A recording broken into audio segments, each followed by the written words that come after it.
Yes. I want to say, what do you think about the fact that you started working on like special edition DVDs, but your own film, even with Disney having other box office failures during 2020, having like DVD releases, your film was the only one that did not have a DVD release. Yeah, so if people didn't hear that, he's asking David, as a veteran of DVD, features his own movie not having a DVD release. A fun question.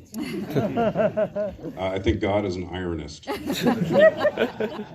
But you say that there have been little... There have been, there have been several kind of very reputable and interested companies that have reached out to me and asked about doing a special edition, kind of an all the bells and whistles sort of disc, which I would absolutely love to do and would support completely. And so far, the reaction from the studio has been lack of interest. So I don't know why. I don't know if it's punitive. I don't know who I accidentally insulted at the studio, or if it just has to do with apathy. I'm not sure. But so far, the studio doesn't care.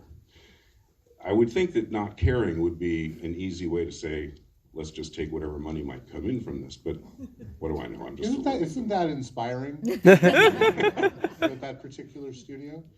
Anybody next? Hands? They all disappeared. Did everyone have the same question about why movies not on DVD? Sorry, right there. Yeah. Oh, yeah. I want to ask sort of about the nature of adaptation, since you discussed about how it's based off a comic book, where you use new characters, and I was wondering what sort of the transition was between sort of comic book and movie, and since both mediums have a... This was the nature of adaptation from comic book. An unusual case of adaptation. A lot of times if you're dealing with, anytime you're adapting something, you have to... I've adapted a few things. I've adapted novels. I've adapted a Stephen King novel. I've done, various different things, and it all depends case by case. It's horses for courses, right? So some things, some books or some other kinds of material lend themselves naturally to a cinematic sort of structure. Generally, they're on the shorter side. Other things are more closely akin to the form that they were originally birthed in and don't work so well. Proust would not make good movies, right?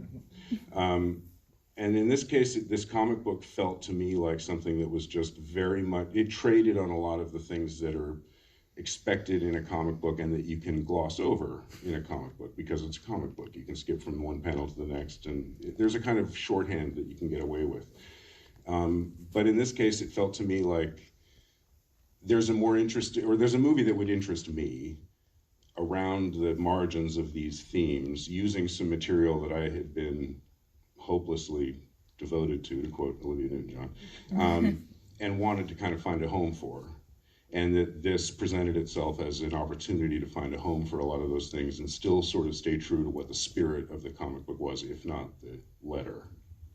So I've now counted Proust, Olivia Newton-John. Who will David quote next? Way up in the back, I'm pointing right at you. Yeah?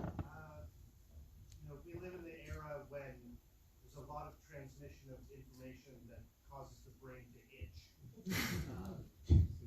Let's hope not too bad. He's talking about brains itching. So. I was wondering, when you were writing the script, a lot of the stuff that is now kind of more prevalent now, the conspiratorial stuff that causes people to kind of lose their minds, was still bubbling up under the surface unless you were really paying attention to it. Was there anything that was on your mind, or any particular sort of bugbear you had, or inspiration you were taking other than the source material?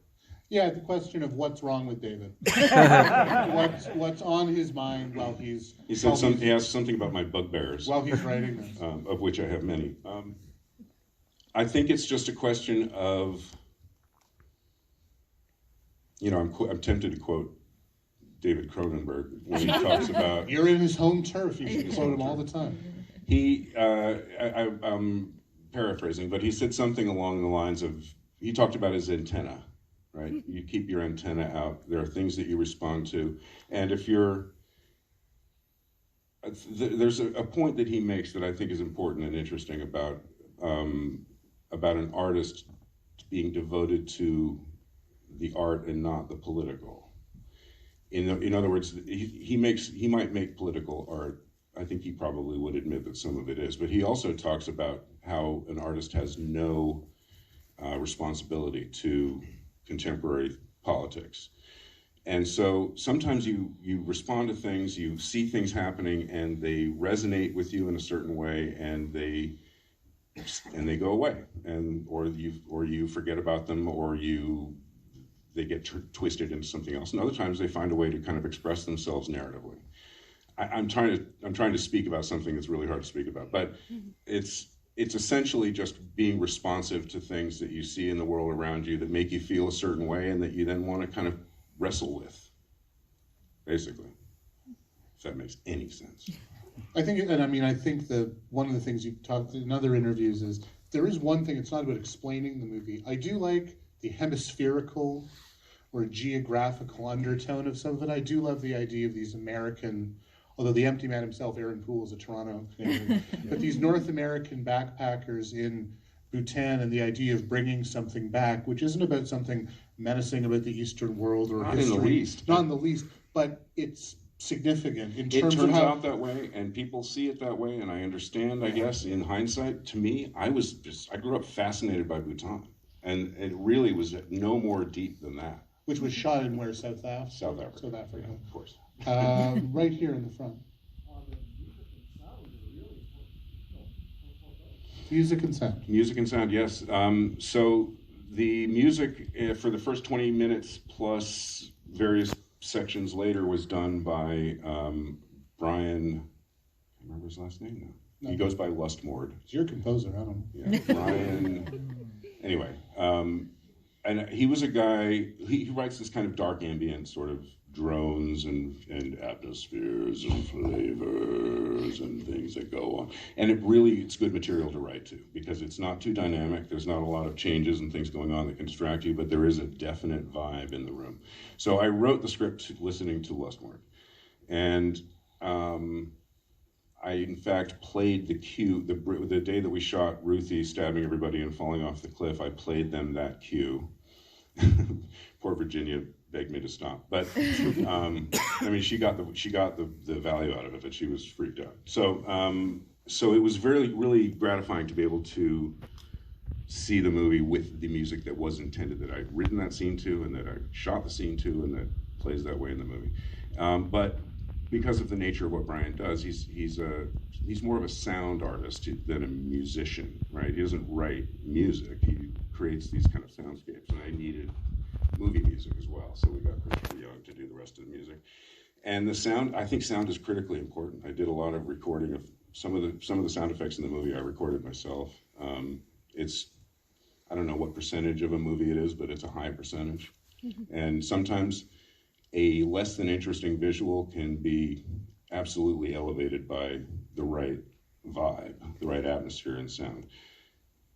On the obverse, it doesn't always work. Sound is enormously powerful and important. So yeah, thank you for noticing. I put a lot of words into it. Cite Blowout, a movie I know you like very much. It's the whole joke of Blowout is the bad scream. Yeah. Right there in the middle. Yeah, I wanted to ask, was there a bit of influence of like True Detective on this? It felt like it. Not directly. Yeah. But I'm not surprised to hear. When I saw True Detective, I'd already been thinking about this, or at least the things that became this, and felt very much that this was a guy that was kind of a kindred spirit. In fact, I'd already written the monologue about the noosphere when I saw that show, and he had Matthew McConaughey talking about Somewhere in there. some other version of the same. What's that? Like Sarcosa or something? Well, Carcosa comes from Robert W. Chambers and the King in Yellow, but he does another monologue about another or psychological concept about the origin of thought, and it's something. It's a word that's similar to noosphere. So I remember hearing that and thinking, okay, well, it happens. You know, there was a year where there were 3 Robin Hood movies. Yeah, and you know, you've not rolled your eyes, but we've talked about movies that are sort of similar without being generative for your movie, like Kill List, the Ben Wheatley film, or even something like Hereditary, where these are not direct anything. This movie was in the can before Hereditary. It was already came in out. the can before I saw Hereditary, and I was enormously depressed when I saw the ending. So don't you dare say. Kill List I had actually seen but forgotten, and you reminded me. And so it's one of those things where, did Kill List influence the movie? Very possibly, not consciously, and I watched it again at his recommendation and got 40 minutes into it before I realized, oh, I've actually seen this. So if it did influence it, it was very, very deep and subconscious. Right there. I think this might be the last one, unless it's really fast. Speaking of subconscious, the idea, or sorry, the filming of it in Missouri and St. Louis and all that, was that a conscious choice because of it being called the Gateway to the West? No, but I would like Take to that say one. yes. I'm going to say yes. From now on, that's what I intended. Yeah. It's always good No, if you can the steal one reason was anecdote. the bridge.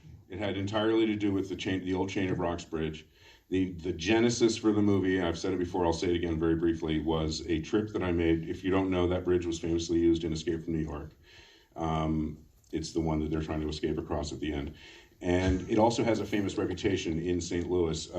During the 80s and 90s, it was in severe disrepair. There was a lot of crime around there. There were some famous, horrifying crimes, some rapes and some murders that happened on that bridge. There was somebody hanged themselves below it. So I knew some of that because I know a lot of people from St. Louis for reasons that still don't make sense to me.